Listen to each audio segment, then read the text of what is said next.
Welcome to my channel. मेरा नाम है मृदुला और आज का हमारा टॉपिक है digestion and absorption of nutrients. तो चलिए वीडियो स्टार्ट करते हैं। बेसिकली जो भी फूड हम इनटेक करते हैं वो आपको जाके प्रॉपरली डाइजेस्ट होते हैं आपके स्मॉल इंटेस्टाइन में, और वहीं पे जितने भी न्यूट्रिएंट्स प्रेजेंट होते हैं फूड में वो आपके वहाँ पे एब्जॉर्ब होते हैं।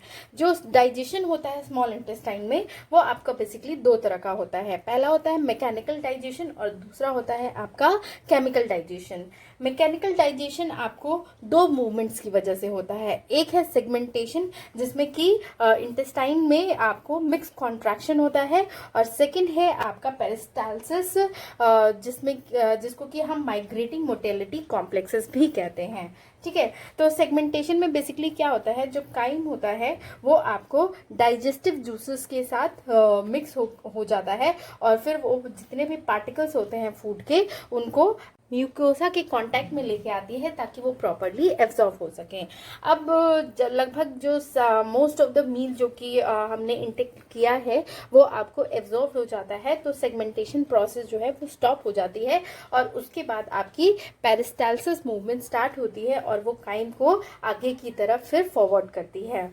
सेकेंड जो आपका था वो है केमिकल डाइजेशन। दो काइम जैसे ही आपकी स्मॉल इंटेस्टाइन में एंटर करती है तो उसमें आपके पार्शियली डाइजेस्टेड कार्बोहाइड्रेट, प्रोटीन और लिपिड्स प्रेजेंट होते हैं। तो सबसे पहले हम कार्बोहाइड्रेट का डाइजेशन देखते हैं।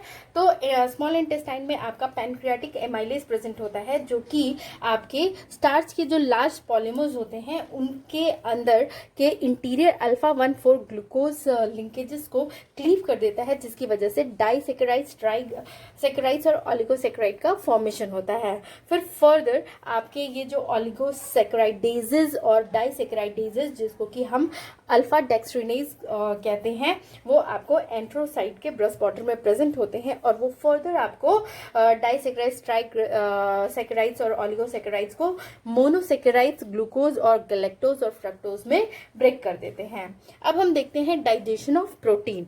तो प्रोटीन डाइजेशन जो है वो स्टमक में ही स्टार्ट हो जाता है, जहां पे लगभग प्रोटीन फ्रेगमेंट हो जाते हैं पेप्सिन के एक्शन की वजह से। तो जो एंजाइम्स आपके पैनक्रियाटिक जो जैसे कि ट्रिप्सिन हो गया, कीमोट्रिप्सिन हो गया, कार्बोक्सीपेप्टिडेज और इलास्टेज जो होते हैं वो फर्दर आपको प्रोटीन्स को पेप्टाइड्स में कन्वर्ट करते हैं। एमिनोपेप्टिडेज और डाइपेप्टिडेज जो होता है वो प्रोटीन की डाइजेशन को ब्रश बॉर्डर में कंप्लीट करता है, यानी इंटेस्टाइन में। एमिनोपेप्टिडेज बेसिकली क्या करता है कि एमिनो एसिड्स को पेप्टाइड के एंड में ब्रेक कर देता है, और डाइपेप्टिडेज जो है वो डाइपेप्टाइड्स को सिंगल एमिनो एसिड्स में स्प्लिट कर देता है। अब हम देखेंगे डाइजेशन ऑफ लिपिड्स। तो ट्राइग्लिसराइड्स जो होते हैं वो लगभग आपको 90% ऑफ डाइटरी लिपिड्स का कंटेन करते हैं, जैसे कि cholesterol, phospholipids, sphingolipids, fatty acids और fat soluble vitamin. Dietary lipids सबसे पहले इमल्सिफाइड होते हैं मैकेनिकल डाइजेशन की वजह से, जो कि है च्यूइंग, एंट्रल कॉन्ट्रैक्शन और सेगमेंटेशन की वजह से वो फाइन ड्रॉपलेट्स प्रोड्यूस करते हैं जो कि एक्वस फ्लूइड में आपका सस्पेंडेड रहता है। तो बेसिकली जो डाइजेशन होता है लिपिड का वो आपको स्टमक में स्टार्ट होता है, और ये जो डाइजेशन आपके करते हैं वो है लिंगुअल लाइपेज जो कि आपको सैलिवरी ग्लैंड्स में प्रेजेंट होता है, और गैस्ट्रिक लाइपेज जो कि गैस्ट्रिक ग्लैंड चीफ सेल्स में फंडस के प्रेजेंट होता है। तो ये दोनों कॉम्बो एक्शन स्टार्ट करते हैं आपके स्टमक में, जिससे कि लिपिड का डाइजेशन स्टार्ट होता है। जो लाइपेज होता है वो ट्राइग्लिसराइड्स को फैटी एसिड्स और डाइग्लिसराइड्स में कन्वर्ट कर देता है। Digestion of nucleic acid. तो पैनक्रियाटिक जूस में बेसिकली दो न्यूक्लियसेस प्रेजेंट होते हैं। एक होता है राइबोन्यूक्लियस जो कि आरएनए को डाइजेस्ट करता है, और डीऑक्सीराइबोन्यूक्लियस जो कि डीएनए को डाइजेस्ट करता है। तो ये दोनों एंजाइम यानी कि न्यूक्लियसेस आपको क्या करते हैं कि एक्ट करते हैं न्यूक्लिक एसिड्स पे, जिसकी वजह से न्यूक्लियोटाइड्स आपको प्रोड्यूस होता है, जो कि फर्दर आपको न्यूक्लियोसाइडेजेस और फॉस्फोटेजेस के थ्रू ब्रश बॉर्डर में वो फर्दर डाइजेस्ट होता है पेंटोजेस, फॉस्फोटेजेस और नाइट्रोजीनियस बेसिस में। ये हमने देखा कि कैसे आपका स्मॉल इंटेस्टाइन में कार्बोहाइड्रेट, प्रोटीन, लिपिड्स और न्यूक्लिक एसिड का डाइजेशन होता है। अब हम देखेंगे कि वो इंटेस्टाइन में कैसे एब्जॉर्ब होते हैं ये जो न्यूट्रिएंट्स होते हैं। तो जो आपको डाइजेस्टेड न्यूट्रिएंट्स होते हैं वो आपको जीआईटी से यानी गैस्ट्रो इंटेस्टिनल ट्रैक्ट से फिर ब्लड और लिम्फ में जाते हैं। तो ये जो प्रोसेस है इसको हम एब्जॉर्प्शन कहते हैं। एब्जॉर्प्शन आपको बेसिकली होता है या तो डिफ्यूजन से या फिर फैसिलिटेटेड डिफ्यूजन से या ऑस्मोसिस से या फिर एक्टिव ट्रांसपोर्ट से। और लगभग 90% जो एब्जॉर्प्शन होता है न्यूट्रिएंट्स का वो आपका स्मॉल इंटेस्टाइन में होता है और रेस्ट आपका 10% जो होता है वो स्टमक या फिर लार्ज इंटेस्टाइन में होता है। तो सबसे पहले हम देखेंगे, चूंकि डाइजेशन हो चुका है तो इसीलिए जो फर्दर आपके डाइजेशन की वजह से जो प्रोडक्ट्स फॉर्म हुए हैं उनका कैसे एब्जॉर्प्शन होता है। तो उसमें सबसे पहला है आपका एब्जॉर्प्शन ऑफ मोनोसेकेराइड्स। जितने भी कार्बोहाइड्रेट्स हैं वो आपको मोनोसेकेराइड के फॉर्म में एब्जॉर्ब होते हैं बॉडी के अंदर, और जो कैपेसिटी होती है वो होती है 120 ग्राम्स पर आवर। मोनोसेकेराइड पास करते हैं आपको ल्यूमेन में एपिकल मेम्ब्रेन से फैसिलिटेड डिफ्यूजन के थ्रू या फिर एक्टिव ट्रांसपोर्ट के थ्रू। फ्रक्टोज जो है वो ट्रांसपोर्ट होता है आपको फैसिलिटेड डिफ्यूजन, जबकि ग्लूकोज और गैलेक्टोज जो है वो ट्रांसपोर्ट होता है एब्जॉर्प्टिव सेल्स जो विली के होते हैं उनमें आपको सेकेंडरी एक्टिव ट्रांसपोर्ट के थ्रू। उसके बाद जो मोनोसेकेराइड्स है वो इन एब्जॉर्प्टिव सेल से आपको उनके बैसोलैटरल सरफेस से फैसिलिटेटेड डिफ्यूजन के थ्रू आपको पास करते हैं और फाइनली वो विली के कैपिलरीज में एंटर करते हैं। अब absorption of amino acid, dipeptides और ट्राइपेप्टाइड्स। तो जितने भी प्रोटीन्स हैं वो एब्जॉर्ब्ड होते हैं आपको एमिनो एसिड्स के फॉर्म में एक्टिव ट्रांसपोर्ट के थ्रू, जो कि मेनली आपको डिओडिनम और जजनम में होता है। नॉर्मली 95 to 98% ऑफ प्रोटीन्स जो है वो स्मॉल इंटेस्टाइन में आपको डाइजेस्ट होते हैं और एब्जॉर्ब होते हैं। कुछ एमिनो एसिड्स जो है वो एब्जॉर्प्टिव सेल्स में आपको NA dependent secondary active transport के थ्रू एंटर करते हैं, और अदर एमिनो एसिड्स जो है वो एक्टिवली ट्रांसपोर्ट होते हैं खुद ब खुद। यानी कि यहाँ पे दो प्रोसेसेस काम करते हैं, एक है NA plus dependent secondary active transport और सेकेंड है एक्टिवली ट्रांसपोर्ट होते हैं खुद से। वन सिम्पोर्टर जो है वो आपको डाइपेप्टाइड्स को और ट्राइपेप्टाइड्स को एक साथ H+ आयन के साथ एंटर करता है और ये पेप्टाइड्स फिर हाइड्रोलाइज हो जाते हैं सिंगल एमिनो एसिड्स में। बाद एमिनो एसिड्स आपके एब्जॉर्प्टिव सेल से डिफ्यूजन के थ्रू मूव करते हैं और आपको विलिस के कैपिलरीज में एंटर करते हैं। मतलब बेसिकली आप देखिए, सबसे पहले तो जो न्यूट्रिएंट्स होते हैं वो कहाँ पास करते हैं, तो आपको एब्जॉर्प्टिव सेल्स में जाते हैं, फिर एब्जॉर्प्टिव सेल से फिर वो कैपिलरीज में जाते हैं। तो ये प्रोसेस हो रहा है, ठीक है। और ये जो मोनोसेकेराइड्स और एमिनो एसिड्स होते हैं वो एक साथ आपको ब्लड में, जो लिवर के ब्लड में एंटर करते हैं हेपाटिक पोर्टल सिस्टम के थ्रू। अब है एब्जॉर्प्शन ऑफ लिपिड्स। जितने भी डाइटरी लिपिड्स होते हैं वो आपको सिंपल डिफ्यूजन के थ्रू एब्जॉर्ब होते हैं। एडल्ट लगभग 95% ऑफ द लिपिड्स जो है इंटेस्टाइन में प्रेजेंट होता है उसको एब्जॉर्ब करते हैं, जबकि न्यू बॉर्न इन्फेंट्स सिर्फ 85% ऑफ लिपिड्स को एब्जॉर्ब कर सकते हैं। तो अब जैसा हमें पता है कि जो लिपिड्स है वो इमल्सिफाइड होते हैं, उसके बाद उनका डाइजेशन होता है ट्राइग्लिसराइड्स का, और वो फर्दर आपको मोनोसेकेराइड्स और फैटी एसिड्स में ब्रेक हो जाते हैं, जो कि या तो शॉर्ट चेन होते हैं या तो फिर लॉन्ग चेन फैटी एसिड्स होते हैं।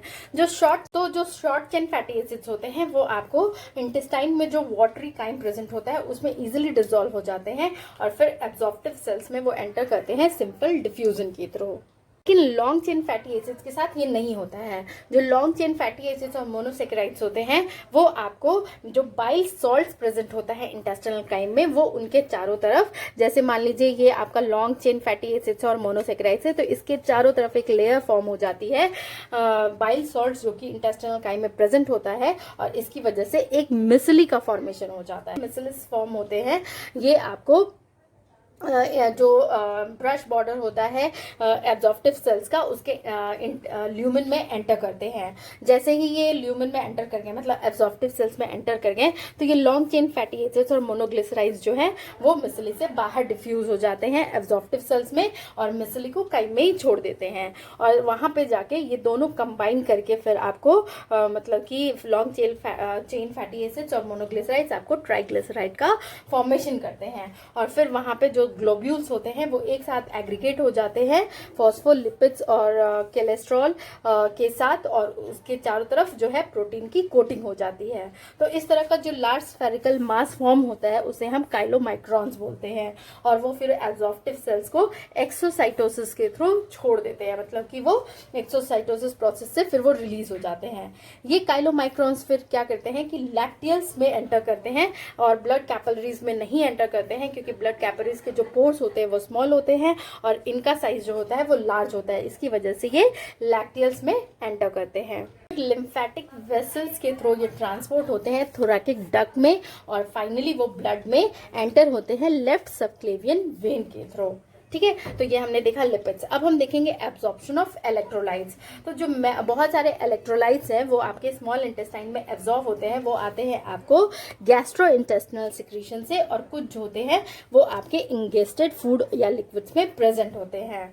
तो ये जो सोडियम आयंस होते हैं, मतलब इलेक्ट्रोलाइट्स में जो सोडियम आयंस होते हैं वो आपको एक्टिवली ट्रांसपोर्ट होते हैं एब्जॉर्प्टिव सेल्स में बेसोलैटरल सोडियम पोटेशियम पंप के थ्रू, और वहां से फिर एब्जॉर्प्टिव सेल से वो डिफ्यूजन प्रोसेस के थ्रू और सेकेंडरी एक्टिव ट्रांसपोर्ट के थ्रू फर्दर आपको ब्लड कैपिलरीज में मूव करते हैं। बहुत सारे negatively charge bicarbonates, chloride, iodide और नाइट्रेट जो है वो आपको पैसिवली फॉलो करते हैं सोडियम आयंस को, या फिर एक्टिवली ट्रांसपोर्ट होते हैं। कैल्शियम आयन जो होता है वो आपको एब्जॉर्ब एक्टिवली होता है। Iron, potassium, magnesium, phosphate ions जो है वो भी आपको ट्रांसपोर्ट मैकेनिज्म के थ्रू एब्जॉर्ब होते हैं। अब है absorption of vitamin.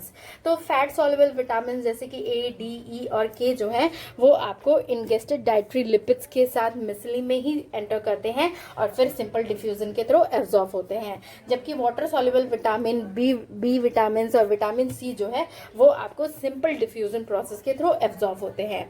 Vitamin B12 आपको इंट्रिंसिक फैक्टर्स के साथ कंबाइन करके वो इंट्रिंसिक फैक्टर जो कि आपको स्टमक में प्रोड्यूस होते हैं उसके साथ कंबाइन करते हैं, और फिर कॉम्बिनेशन में ये एब्जॉर्ब होते हैं आपको इलियम में एक्टिव ट्रांसपोर्ट मैकेनिज्म के थ्रू।